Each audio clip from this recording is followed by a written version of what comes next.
Hello everyone, स्वागत है आप सभी का स्टडी राइज यूट्यूब चैनल पर।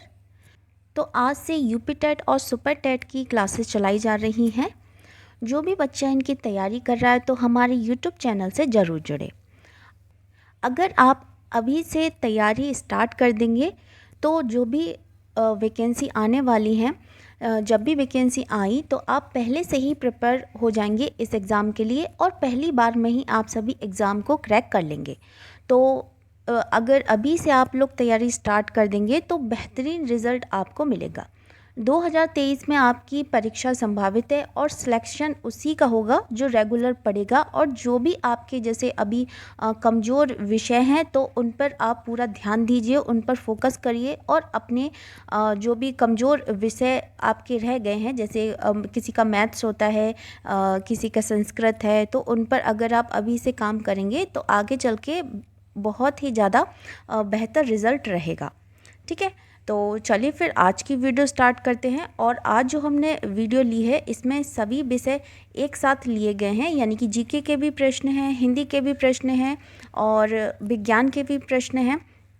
तो इसी तरह से हम थोड़े थोड़े प्रश्न सभी विषय से, सभी टॉपिक से लिए जाएंगे और ये क्लास डेली आएगी 2 PM पर। ठीक है, दोपहर में ये क्लास आएगी। अगर आप यूपी टेट और सुपर टेट की तैयारी कर रहे हैं तो हमारे यूट्यूब चैनल से ज़रूर जुड़ें और अपनी तैयारी को एक सही दिशा प्रदान करें। तो चलिए फिर वीडियो स्टार्ट करते हैं।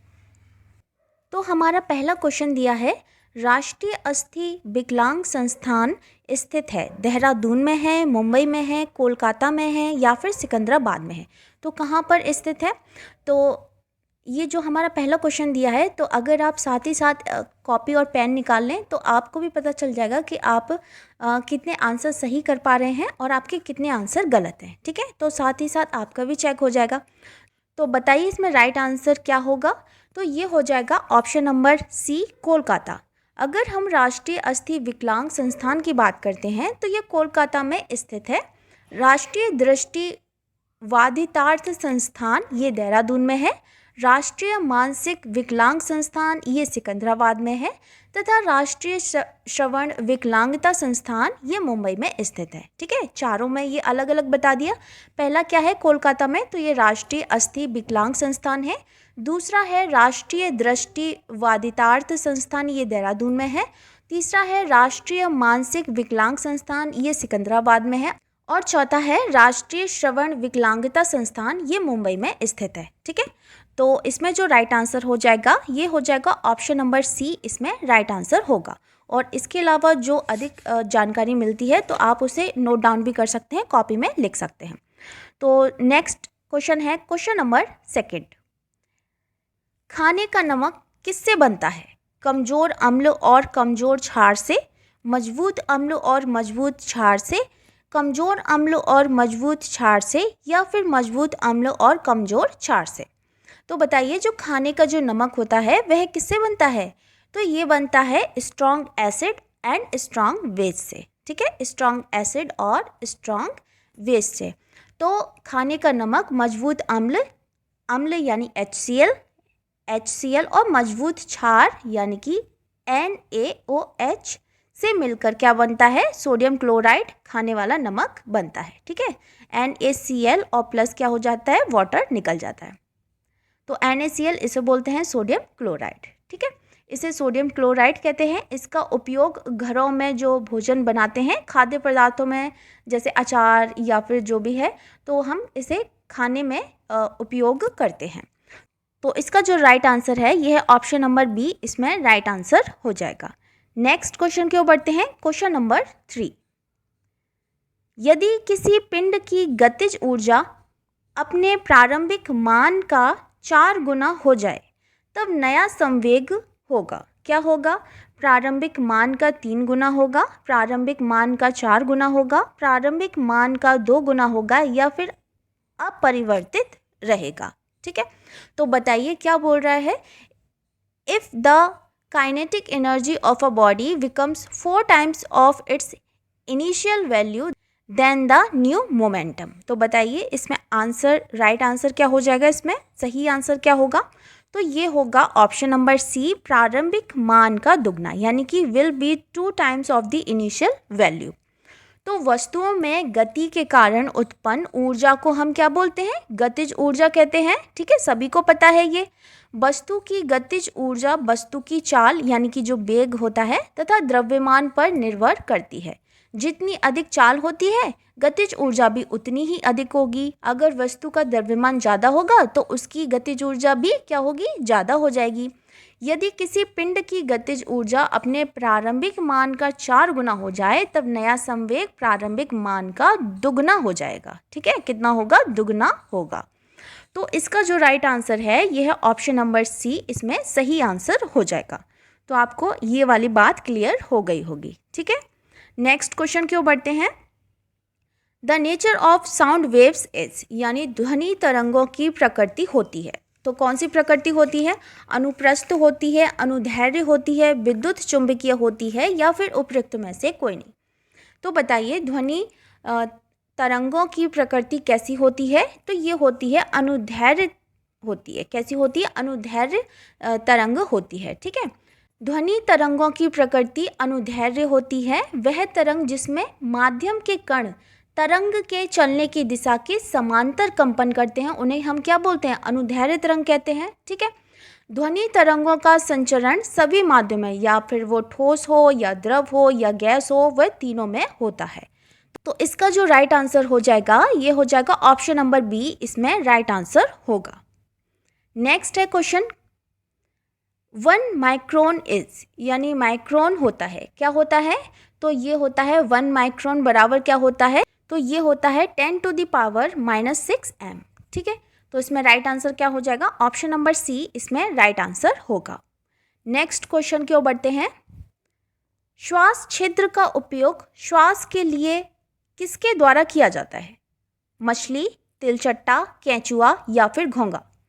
तो श्वास छिद्र का उपयोग श्वास के लिए किया जाता है, तो किसके द्वारा किया जाता है? तो ये किया जाता है कॉकरोच या फिर तिलचट्टा के द्वारा। किसके द्वारा किया जाता है? कॉकरोच या फिर तिलचट्टा के द्वारा किया जाता है। तो अगर हम कॉकरोच की बात करते हैं तो कॉकरोच के शरीर के जो पार्श्व भाग है यानी बाहर वाला जो भाग है उसमें क्या होता है? छोटे छोटे छिद्र होते हैं, छोटे छोटे छेद से होते हैं। इन्हीं श्वास छिद्रों द्वारा होता है ऑक्सीजन समृद्ध वायु श्वास रंध्रों से श्वास नालों में जाकर शरीर से ऊतकों में विस्तृत होती है और शरीर की प्रत्येक कोशिका में पहुंचती है। ठीक है, और कार्बन डाइऑक्साइड भी श्वास नालों में आती है और श्वास रंध्रों से बाहर निकल जाती है। तो इसका जो राइट आंसर है यह है ऑप्शन नंबर बी, इसमें राइट आंसर होगा। नेक्स्ट क्वेश्चन की ओर बढ़ते हैं। Night blindness is caused due to deficiency of, किसकी कमी से रतौंधी होती है?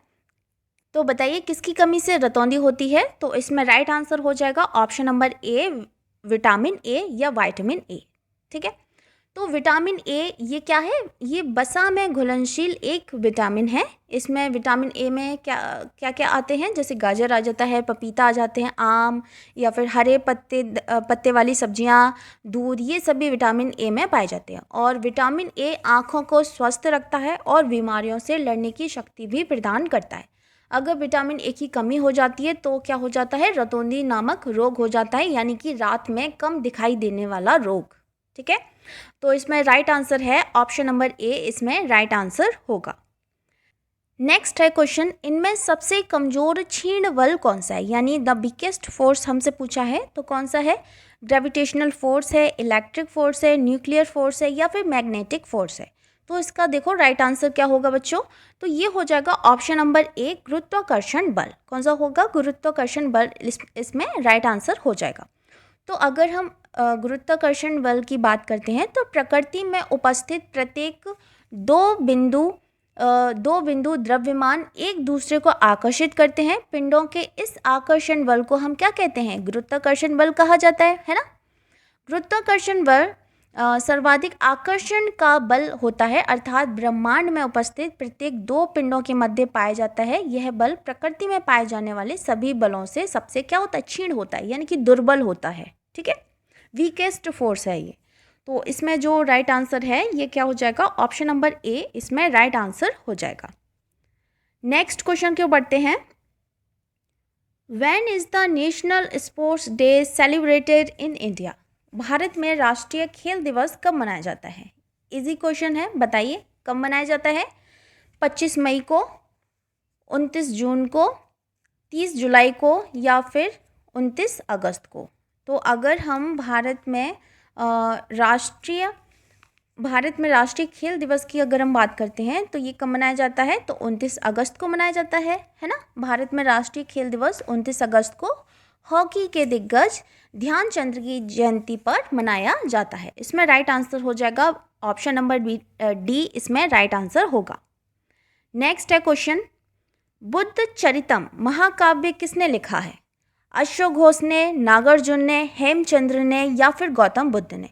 तो बुद्ध चरितम महाकाव्य ये किसने लिखा है? तो ये लिखा है ऑप्शन नंबर ए, अश्वघोष घोष ने। किसने लिखा है? ऑप्शन नंबर ए, अश्वघोष घोष बौद्ध महाकवि तथा दार्शनिक थे। उन्होंने बुद्ध चरितम महाकाव्य अश्वघोष घोष ने लिखा है। इसमें राइट आंसर क्या होगा? ऑप्शन नंबर ए, इसमें राइट आंसर होगा। अगले प्रश्न की ओर बढ़ते हैं। नाथपंथ नामक संप्रदाय के प्रवर्तक कौन थे? फटाफट से क्वेश्चन आंसर करते हैं। बताइए नाथपंथ नामक संप्रदाय के प्रवर्तक कौन थे? तो ये थे, कौन हो जाएगा इसमें राइट आंसर? बताओ। मत्स्येंद्र नाथ, गोरखनाथ, श्रीनाथ या फिर बासव? तो इसमें राइट आंसर होगा ऑप्शन नंबर ए, मत्स्येंद्र नाथ। कौन थे? मत्स्येंद्र नाथ थे। नाथपंथ नामक संप्रदाय के प्रवर्तक मत्स्येंद्र नाथ थे। मत्स्येंद्र नाथ गोरखनाथ के गुरु थे। इसमें राइट आंसर क्या होगा? ऑप्शन ए, इसमें राइट आंसर होगा। अगला है क्वेश्चन, निम्नलिखित में से कौन सा कर्नाटक का लोक नृत्य है? फटाफट बताइए। गरबा है, चरकुला है, जवारा है या फिर यक्षगान है? तो इसमें क्या बोल रहे हैं? कर्नाटक का हमसे पूछा है, तो देखो कर्नाटक का क्या हो जाएगा? तो ये हो जाएगा option number D, Yakshagana. Karnataka का क्या होगा? ऑप्शन नंबर डी, इसमें यक्षगान हो जाएगा। यक्षगान है कर्नाटक का। अगर हम गरबा की बात करते हैं तो ये गुजरात में है। चरकुला की बात करते हैं तो ये उत्तर प्रदेश जो ब्रज क्षेत्र है वहाँ का है। जवारा की बात करते हैं तो ये एमपी का है। जवारा कहाँ का है? एमपी का, बुंदेलखंड साइड में। ठीक है, बुंदेलखंड साइड में। तो इसमें जो राइट आंसर है ये हो जाएगा ऑप्शन नंबर डी, इसमें राइट आंसर हो जाएगा। अगला है प्रश्न, कांचीपुरम में कैलाशनाथ मंदिर शिव मंदिर जिसकी भीतरी दीवारों में रंगों से मूर्तियां बनाई गई हैं, किसने बनवाया था? देव वर्मन ने, महेंद्र वर्मन ने, नरसिंह वर्मन प्रथम ने या फिर नरसिंह वर्मन द्वितीय ने? तो किसने बनवाया था? क्या बोल रहे हैं? कांचीपुरम में कैलाशनाथ मंदिर, जिसको शिव मंदिर बोलते हैं, शिव मंदिर है वो, तो जिसकी भीतरी दीवारों में रंगों से मूर्तियां बनाई गई हैं, किसने बनवाया था? तो ये बनवाया था option number D, Narasimha Varman द्वितीय ने। किसने बनवाया? नरसिंह वर्मन द्वितीय ने बनवाया था। देखो, अरबों के आक्रमण के समय में पल्लवों का शासक कौन था? नरसिंह वर्मन द्वितीय था। कांचीपुरम में जो कैलाश मंदिर है जिसकी भीतरी दीवारों में रंगों से मूर्तियां बनाई गई हैं, ये नरसिंह वर्मन द्वितीय द्वारा बनवाया गया था। इस मंदिर के निर्माण से द्रविड़ स्थापत्य कला की शुरुआत भी हुई। कांची के कैलाश मंदिर में पल्लव राजाओं और रानियों की आदमकद तस्वीरें भी लगी हैं। तो इसमें राइट आंसर क्या है? ये है ऑप्शन नंबर डी, इसमें राइट आंसर हो जाएगा। अगले प्रश्न की ओर बढ़ते हैं। Mirzapur is famous for, Mirzapur प्रसिद्ध है किसके लिए है? कजरी के लिए है, चरकुला नृत्य के लिए है, पंवारा के लिए है या फिर नकटा के लिए? तो ये सभी जानते हैं मिर्ज़ापुर किसके लिए फेमस है। यह है ऑप्शन नंबर ए, कजरी के लिए फेमस है। तो मिर्ज़ापुर कजरी के लिए प्रसिद्ध है। कजरी क्या है? पूर्वी उत्तर प्रदेश का वर्षा ऋतु का लोकगीत है। मिर्ज़ापुर में कजरी उत्सव भाद्र कृष्ण तृतीया को विंध्यावासिनी देवी के जन्मोत्सव पर बड़ी धूमधाम से ये मनाया जाता है। इसमें राइट आंसर क्या हो जाएगा? ऑप्शन नंबर ए, इसमें राइट आंसर होगा। अगला प्रश्न है, केंद्रीय ग्लास एवं सिरेमिक अनुसंधान संस्थान स्थित है, आगरा में है, खुर्जा में है, कानपुर में है या फिर फिरोजाबाद में है? तो फटाफट इसका जवाब देंगे। बताइए। Central glass and ceramic research institute is located at, कहाँ है? तो ये है ऑप्शन नंबर बी, खुर्जा में। कहाँ पर है? केंद्रीय ग्लास एवं सिरेमिक अनुसंधान संस्थान ये खुर्जा बुलंदशहर में स्थित है। इसमें right answer option number B, इसमें राइट आंसर हो जाएगा। Who is known as the Shakespeare of India, Bharat का शेक्सपियर किसे कहा जाता है? विष्णु शर्मा, पाणिनि, कालिदास या फिर भारवी? तो बताइए। भारत का शेक्सपियर किसको कहा जाता है? तो ये कहा जाता है ऑप्शन नंबर सी, कालिदास को। कालिदास को भारत का शेक्सपियर कहा जाता है। कालिदास एक शास्त्रीय संस्कृत लेखक थे जिन्हें व्यापक रूप से भारत की संस्कृत भाषा में सबसे बड़े कवि और नाटककार माना जाता है। इसमें राइट आंसर है ऑप्शन नंबर सी, इसमें राइट आंसर होगा। नेक्स्ट है क्वेश्चन, कथकली किस राज्य का प्रमुख शास्त्रीय नृत्य है? उत्तर प्रदेश, आंध्र प्रदेश, कर्नाटक या फिर केरल? तो बताइए कथकली कहाँ का है? तो ये है ऑप्शन नंबर डी, केरल का हो जाएगा, है ना। कथकली केरल का प्रमुख शास्त्रीय नृत्य है। कथकली केरल के मालाबार, कोचीन और त्रावणकोर के आसपास प्रचलित नृत्य शैली है। इसमें राइट आंसर है ऑप्शन नंबर डी, इसमें राइट आंसर होगा। नेक्स्ट है question, the accidental prime minister पुस्तक के लेखक बताइए कौन है? द एक्सीडेंटल प्राइम मिनिस्टर पुस्तक के लेखक कौन है? कुलदीप नायर हैं, संजय बारू हैं, एस बोस हैं या फिर करण थापर हैं? तो कौन है? तो देखो बच्चों, इसमें राइट आंसर है, ये है ऑप्शन नंबर बी, संजय बारू। कौन हो जाएंगे? संजय बारू इसमें राइट आंसर हो जाएगा। द एक्सीडेंटल प्राइम मिनिस्टर पुस्तक के लेखक हैं संजय बारू जी हैं।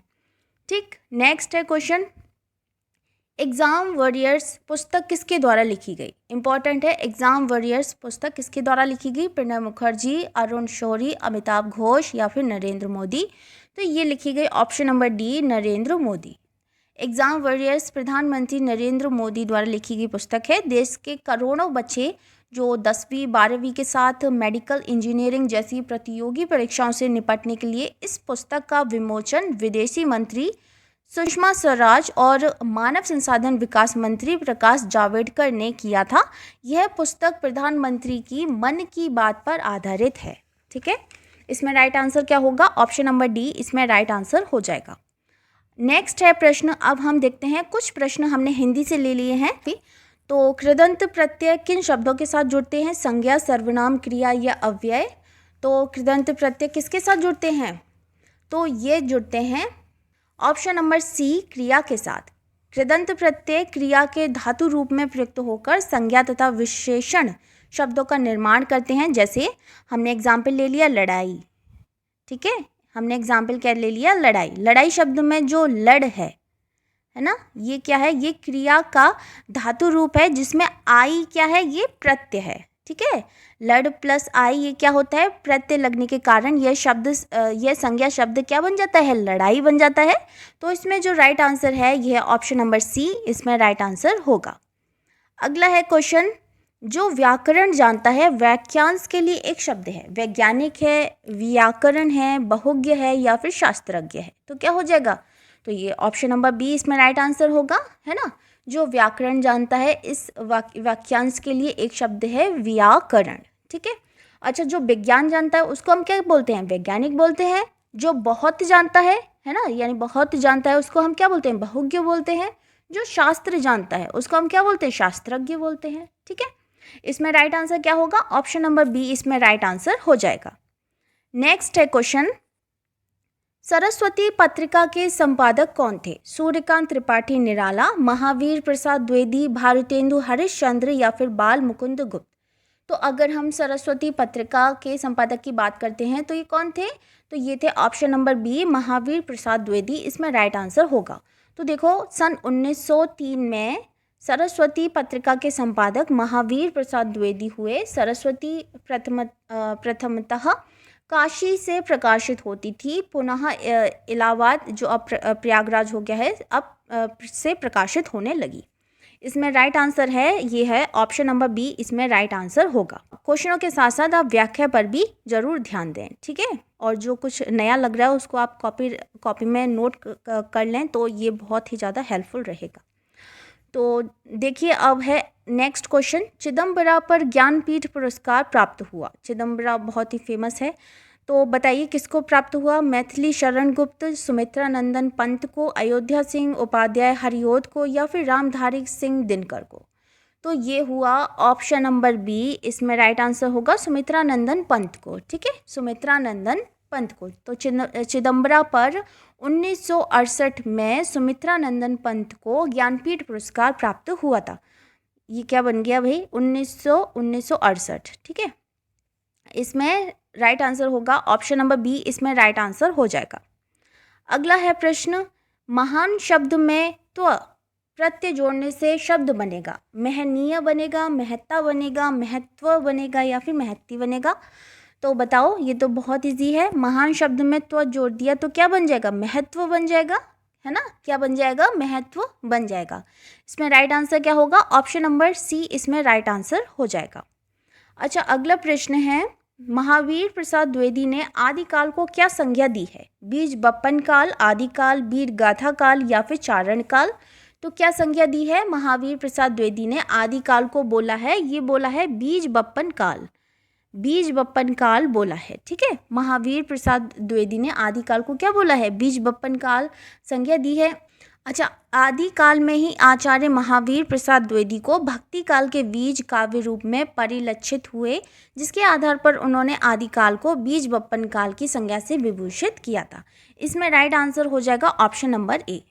नेक्स्ट है क्वेश्चन, हिंदी शब्द किस भाषा से लिया गया है? संस्कृत, फारसी, हिंदी या फिर अरबी? तो हिंदी शब्द किस भाषा से लिया गया है? तो ये लिया गया है ऑप्शन नंबर बी, फारसी भाषा से। हिंदी शब्द की व्युत्पत्ति किससे हुई है? हिंदू जैसे फारसी शब्द से हुआ, जो संस्कृत शब्द सिंधु का फारसी रूपांतरण है। इसमें राइट आंसर क्या होगा? ऑप्शन नंबर बी इसमें राइट आंसर होगा। नेक्स्ट है क्वेश्चन, निम्नलिखित में से तत्सम शब्द है। अब हमें तत्सम पहचानना है। तत्सम तद्भव आपने पढ़े होंगे, है ना? तो आँख है, पाँव है, गाँव है या फिर ग्रह है? तो इसमें हमसे तत्सम पूछा है, तो उपरोक्त में से तत्सम शब्द क्या होगा? ये हो जाएगा ऑप्शन नंबर डी, ग्रह हो जाएगा, है ना? क्या हो जाएगा? ग्रह हो जाएगा। इसमें राइट आंसर है ऑप्शन नंबर डी। नेक्स्ट है क्वेश्चन, बीती विभावरी जागरी, अंबर पनघट में डुबो रही, तारा घट उषा नागरी। उपयुक्त पंक्तियों में से कौन सा अलंकार है? अनुप्रास है, उपमा है, अनुयोक्ति है या फिर रूपक है? तो ये कौन सा अलंकार दिया है? तो ये दिया है ऑप्शन नंबर डी, रूपक अलंकार। रूपक अलंकार में उपमेय को उपमान के रूप में दिखाया जाता है, जैसे कि यहाँ पर दिखाया गया है। जैसे यहाँ पर क्या बोल रहा है? अंबर पनघट, ठीक है, तारा घट, उषा नागरी का प्रयोग घोषित करता है उषा काल रूपी चतुर स्त्री तारों के समूह रूपी घड़े को आकाश रूपी पनघट में डुबो रही है। ठीक है, तो इसमें राइट आंसर क्या है? ऑप्शन नंबर डी इसमें राइट आंसर हो जाएगा। नेक्स्ट है क्वेश्चन, यद्यपि सुजाति सुलक्षणी, सुवर्ण सरस सुब्रत, भूषण बिनु न विराजई, कविता बनिता मित। अलंकार को परिभाषित करने वाली उपयुक्त पंक्तियां किस कवि की हैं? केशवदास की हैं, बिहारी लाल की हैं, सेनापति की हैं या फिर आचार्य दंडी की हैं? तो ये किसकी हैं?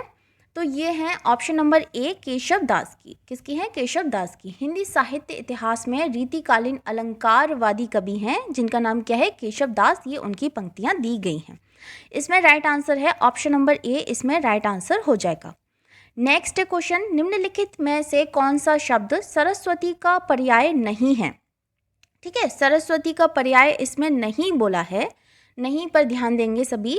तो सरस्वती का पर्याय इसमें से नहीं है। ऑप्शन है इसमें वीणा पणी, वीणा पाणी, दूसरा है भारती, वाग्देवी और जानवी। तो कौन सा इसमें नहीं है? तो ये है ऑप्शन नंबर डी, जानवी। ठीक है, जानवी शब्द ये किसका है? ये गंगा का पर्यायवाची है। किसका है? गंगा का पर्यायवाची शब्द है। गंगा के अन्य कौन कौन से पर्यायवाची शब्द हैं? देव नदी है, सुर सरित है, भागीरथी है, मंदाकिनी है और देव पांगा है, ध्रुव नंदा है। ये सभी क्या है? गंगा के पर्यायवाची शब्द हैं। तो इसमें राइट आंसर क्या है? ऑप्शन नंबर डी इसमें राइट आंसर हो जाएगा। नेक्स्ट है क्वेश्चन, मैं, हम, तू, तुम आदि शब्द हैं, ये क्या है? संबंधवाचक सर्वनाम है, अनिश्चयवाचक सर्वनाम है, प्रश्नवाचक है या फिर पुरुषवाचक है? तो ये हैं, तो ये इसमें कौन से शब्द दिए गए हैं? तो ये पुरुषवाचक सर्वनाम की बात कर रहा है। ठीक है, मैं, हम, तुम, तू, ये सब क्या हैं? ये सारे शब्द मध्यम तथा उत्तम पुरुष से जुड़े हुए हैं, अतः ये सारे शब्द पुरुषवाचक सर्वनाम कहलाते हैं। उत्तम में कौन से आ जाएंगे? मैं, हम आ जाएगा, मध्यम में तू, तुम, आप आ जाएगा, अन्य पुरुष में वह, वे, ये सब आ जाएंगे। ठीक है, इसमें राइट आंसर है ऑप्शन नंबर डी, इसमें राइट आंसर हो जाएगा। अगला है प्रश्न, निम्नलिखित में से महाप्राण व्यंजन कौन से हैं?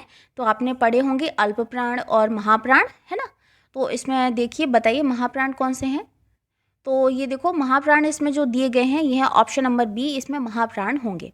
महाप्राण क्या होते हैं? जिन व्यंजनों के उच्चारण में श्वास अधिक मात्रा में निकलती है उन्हें हम क्या बोलते हैं? महाप्राण बोलते हैं। प्रत्येक वर्ग का दूसरा और चौथा वर्ण तथा समस्त ऊष्म वर्ण महाप्राण है। ख, छ, ट, थ, फ ये सारे क्या है? ये अघोष महाप्राण व्यंजन हैं। जब हम हिंदी की जब अलग से क्लास लेंगे तो इसको हम डिटेल में पढ़ेंगे। महाप्राण व्यंजन, अल्पप्राण व्यंजन, अघोष, सघोष ये सब क्या होते हैं, ये हम हिंदी वाली क्लास में जब अलग से वीडियो आएगी तो उसमें हम पढ़ेंगे। ठीक है, तो इसमें राइट आंसर हो जाएगा ऑप्शन नंबर बी, इसमें राइट आंसर होगा। अच्छा, नेक्स्ट है, जब प्रथम शब्द संख्यावाची और द्वितीय शब्द संज्ञा हो तो कौन सा समास होता है? क्या बोल रहा है? प्रथम शब्द क्या हो? संख्यावाची हो, द्वितीय शब्द क्या हो? संज्ञा हो, तो ये कौन सा समास होता है? द्विगु होता है, कर्मधारय होता है, तत्पुरुष होता है या बहुव्रीहि होता है? तो ये होता है द्विगु समास। ठीक है, कौन सा होता है? द्विगु समास होता है। तो जब प्रथम शब्द क्या हो? संख्यावाची हो, द्वितीय शब्द संज्ञा हो, वहाँ द्विगु समास होता है। जैसे चौराहा, ठीक है, और तिरंगा, है ना। तो इसमें चौराहा, तो इसमें क्या है? चार राहों वाला, है ना, क्या बोलते हैं? चौराहा बोलते हैं। तो इसमें क्या आ रहा है? पहला क्या आ रहा है? ये संख्यावाची आ रहा है और दूसरा संज्ञा हो इसमें। ठीक है, और इसके अलावा और भी बहुत सारे एग्जाम्पल हैं। दूसरा हमने क्या बताया था? एक चौराहा बताया था और दूसरा तिरंगा है, और भी बहुत सारे हैं। ठीक है, इसमें राइट आंसर हो जाएगा ऑप्शन नंबर ए, इसमें राइट आंसर होगा। अगला है प्रश्न, तुम मांसहीन, तुम रक्तहीन, हे अस्थि शेष तुम अस्थिहीन, तुम शुद्ध बुद्ध आत्मा केवल, हे चिर पुराण, हे चिर नवीन, उपयुक्त पंक्ति में से कौन सा अलंकार प्रयुक्त हुआ है? विरोधाभास, विशेष विपर्य, मानवीकरण या फिर दृष्टांत। तो कौन सा हुआ है? ये हुआ है ऑप्शन नंबर ए, विरोधाभास। जब दो विरोधी पदार्थों का संयोग हो, एक साथ दिखाया जाता है, तो वहाँ क्या होता है? विरोधाभास अलंकार कहलाता है ना। तो यहाँ आत्मा के साथ क्या बोल रहा है? मांसहीन बोल रहा है, बुद्धिहीन, ये सभी ये क्या हैं? ये गुणवाचक संज्ञाएं प्रयुक्त हुई हैं जो परस्पर विरोधी हैं एक दूसरे के, क्योंकि आत्मा का कोई रूप, आकार, गुण, धर्म तो होता नहीं है ना। इसमें जो राइट आंसर है वह क्या हो जाएगा? ऑप्शन नंबर ए, विरोधाभास हो जाएगा। अगले प्रश्न की ओर बढ़ते हैं। निम्नलिखित में से कौन सा योजक चिन्ह है? तो आप आसानी से पहचान लेंगे योजक चिन्ह क्या होता है। ये इसमें योजक चिन्ह दिया गया है। ठीक है, ये होता है पूर्ण विराम, और इसके अलावा ये होता है अल्प विराम, और ये होता है उद्धरण चिन्ह। ठीक है, इसमें राइट आंसर हो जाएगा option number C. Next question, बुद्धिमान शब्द किस संवर्ग में है? बुद्धिमान शब्द किस संवर्ग में है? संज्ञा में है, विशेषण में है, सर्वनाम में है या फिर अव्यय में है? तो ये होता है ऑप्शन नंबर बी, विशेषण शब्द है। ठीक है, बुद्धिमान शब्द विशेषण के अंतर्गत रखा जा सकता है क्योंकि वह बुद्धि की परिपूर्णता रूपी विशेषता को लक्षित करता है। इसमें राइट आंसर क्या है? ऑप्शन नंबर बी, इसमें राइट आंसर होगा। अगला है और लास्ट क्वेश्चन है आज का, कवि का स्त्रीलिंग है। तो कवि का स्त्रीलिंग बताइए कौन सा है? इसमें कवि का स्त्रीलिंग क्या हो जाएगा? ये हो जाएगा ऑप्शन नंबर सी, इसमें ये हो जाएगा कवयित्री। ठीक है, कवि का स्त्रीलिंग क्या होता है? कवयित्री होता है। इसमें राइट आंसर है ऑप्शन नंबर सी, इसमें राइट आंसर होगा। तो फ्रेंड्स, ये थी आज की वीडियो अगर आपको पसंद आती है तो इसे अपने दोस्तों के साथ भी ज़रूर शेयर करें। ठीक है, लाइक, कमेंट, और चैनल को अगर जो लोग पहली बार चैनल पर आए हैं तो चैनल को अवश्य ही सब्सक्राइब करें। मिलते हैं फिर बहुत जल्द नेक्स्ट वीडियो में। तब तक के लिए थैंक यू सो मच।